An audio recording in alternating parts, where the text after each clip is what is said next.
Good afternoon, everyone. Thanks for jumping on here with Jarmo. We're going to just start it with your questions. So if you have a question for Jarmo, please raise your hand and we will call on you.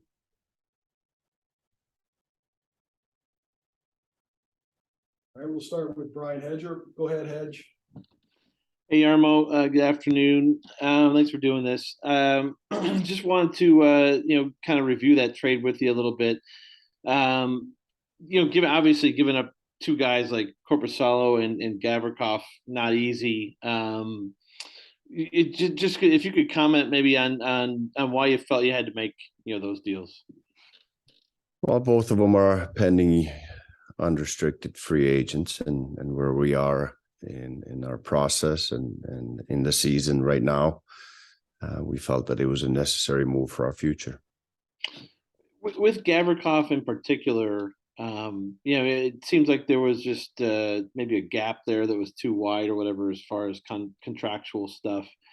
At the same time, he's a 27-year-old guy that you guys found, you drafted him, you developed him. How tough is that to make that call to not maybe try and, make that work, from a monetary standpoint? Well, we tried for months, and it wasn't a gap really. It was more about the term, and we couldn't agree on it. So we had to make this decision.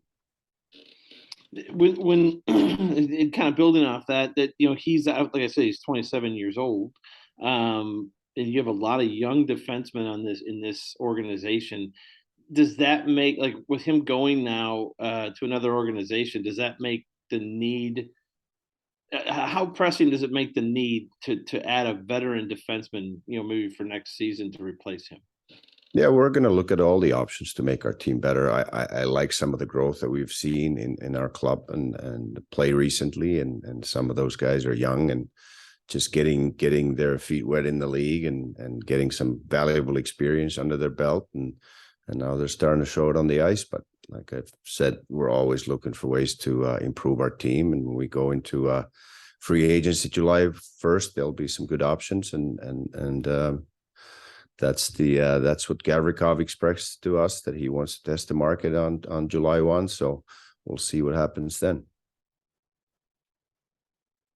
Next, we'll go to Stephen Wino. Go ahead, Stephen.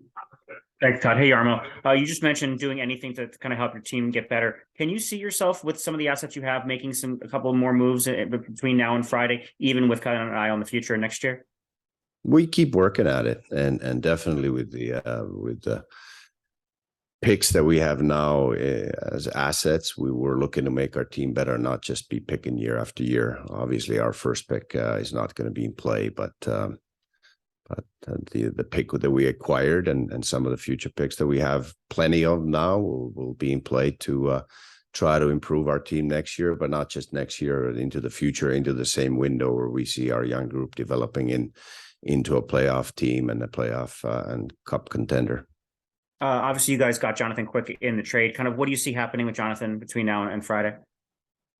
Well, we've been communicating with him and his agent. We have the utmost respect for him and his career and his accomplishments. So we're going to try to do the right thing, and we'll stay in touch with him, and we still got plenty of time here, and we'll see what happens.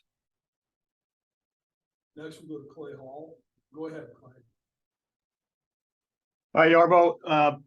The ebb and flow of goalie play is sometimes hard to figure or get a read on.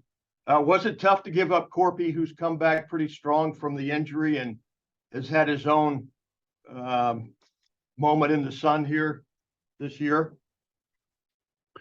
He's a very good goaltender and even a better human being. Great teammate. We're all going to miss him. I'm really happy that he bounced back the way he did this year. We wanted to give him that opportunity as he played through his injuries last couple of years, got his hip operated on, and was finally healthy and playing great. So I couldn't be happier for him and his family. Great guy. Wish him all the best. And he deserves everything that all the praise that he's getting this year and into the future, or whatever his future may look like. How did he handle the news from you? He's a class act. He's always been and always will be. And we had a great conversation this morning, I think that the situation that he is in, he's going to welcome the change where he can play for a playoff team and hopefully go far. Thank you. Next, we go to Tom Galiti. Go ahead, Tom. Hey Yarmo, you said you were communicating with Jonathan's agent and such. You don't play again, I don't think, until after the deadline. Is he going to stay put in LA for now, or is he coming to Columbus and seeing what happens? Well, like I said, we're communicating with him, and as things develop here, then we'll stay in communication, and come that time on Friday, whether he is a Blue Jacket or not, we'll make that decision.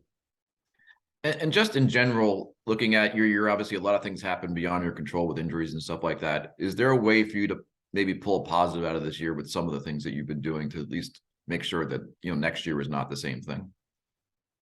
Yeah, I think we've talked about our injuries enough. That's a fact, and it's unfortunate those things happen, and every team has them, and it's given a lot of opportunities to some guys that have not seen play in the NHL. We've had several of those guys get their feet wet in the league this year, and some of them have grabbed the opportunity and grown with it and shown us that they can maybe be full-time players in the NHL, and some of the guys that we didn't really see maybe being in the NHL at this stage of their career are getting those opportunities because of the injuries that we've had, and maybe they're fast forwarding their development a little bit because of the opportunities. So I think overall it's going to be a great growth process for us, and we have some real exciting young parts moving forward here, and they're doing a lot of good things in the National Hockey League, and especially lately our play on the ice has improved a lot, and part of it is because the guys are getting that experience under their belt. Thank you. Next, we'll go to Kobe Mayer. Go ahead, Kobe. Thanks, Todd. Good afternoon, Yarmo. Thanks for doing this. Not a question about the trade deadline per se, but now with obviously where the team is in the NHL and the standings, and looking at where Cleveland is there any thought of moving some of the rookies on the Jackets down to Cleveland ahead of the playoff run, or has that not been decided yet?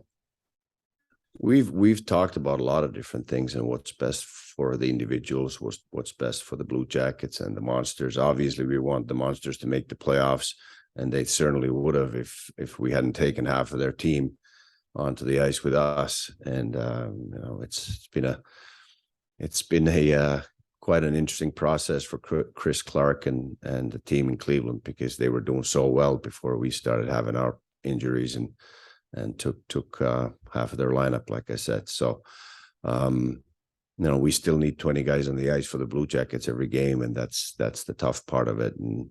But we're certainly looking at all the different options and what's best for the individuals and for both teams. Thank you. Next, we'll go back to Stephen Wino. Go ahead, Stephen. Hey, Yarmo, just in general, kind of what's the chatter like around the league right now, and kind of what do you make of some of these really big kind of high picks getting traded around the NHL going into the deadline? It's a busy time, and everybody's trying to figure out the present and the future. And some teams obviously are in the playoffs, and they're thinking about the now much more than the teams that are on the outside looking in, and they're thinking about the future more than anything. So. But there's been a lot of phone calls, not a lot of sleep, and a lot of activity the last few days, and I expect that to continue until Friday, 3 p.m. Next, we'll go to Greg Wyshynski, ESPN. Go ahead, Wish. Thanks a lot. Hey, Yarmo. I wanted to get your opinion on what we've seen in the Eastern Conference heading up to the deadline. I don't think we've ever seen this amount of action and big names being moved to contending teams from someone that's been in the game for a long time. I was curious for your perspective on what we've seen in the East. I like the approach. That's the kind of approach I would have too. If we had a team in the playoff picture right now, and a team that we think that has a legitimate chance of going far and contending for the cup, I'd be all in. We've done it before in 2019, and we're going to do it again once we get there. And you do everything you can in the year where you feel like you have a chance to win the cup. That's what we're all here for. Next, go back to Brian Hedger. Go ahead, Hedge. Hey Yarmo, I know recently I think there's been some talk maybe that the league is going to start looking at some of those LTIR, situations when trading guys and trying to go over the cap with relief and stuff. I'm wondering in particular with Nyquist, I guess. I mean, obviously he's out for the regular season. Did that affect his trade market at all in your thinking? Were you looking at him as a potential, having value in that way? Yeah, I changed it a bit because now you have to be able to activate them before the regular season's over. So the teams that maybe within the old rules were thinking about putting him in LTIR and then not activating him until the playoffs were out. So that narrowed the market quite a bit. But we did the best we could, and there's also a great individual, Gus Nyquist, who we have very much respect for what he did for us. And so we wanted to do the right thing by him too, by giving him a chance to play for a playoff team and a strong team that can win the cup. And then I just wanted to kind of circle back to yesterday, just in general, from a big picture standpoint. Did yesterday and all the trading flurry that was going on throughout the whole league, did that catch you by surprise that it was 3 days before the deadline? It seems like deals are getting done earlier, but it seemed like that was kind of crazy all day long. Well, we've been kind of thinking that way all along, that we don't want to scramble right at the deadline. We did that last year. I think we completed a trade with Carolina 30 seconds before the deadline, and we were all sweating bullets in the office to whether we're going to get it done or not, and we didn't want to go through the same experience again. So get them done before and well before, and you don't have to scramble. Thank you. Next, go back to Clay Hall. Go ahead, Clay.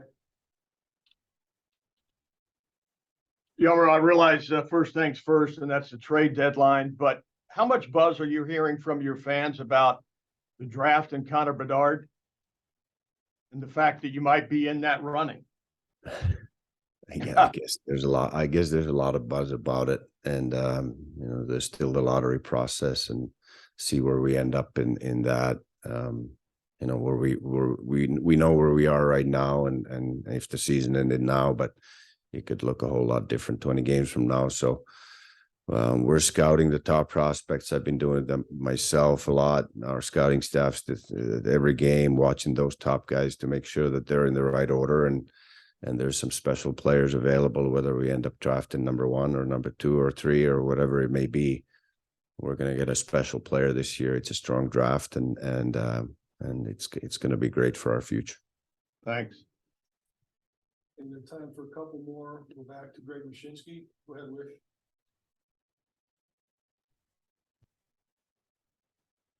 Apologize, I had my question answered just now. And back to Tom Galiti. Go ahead, Tom.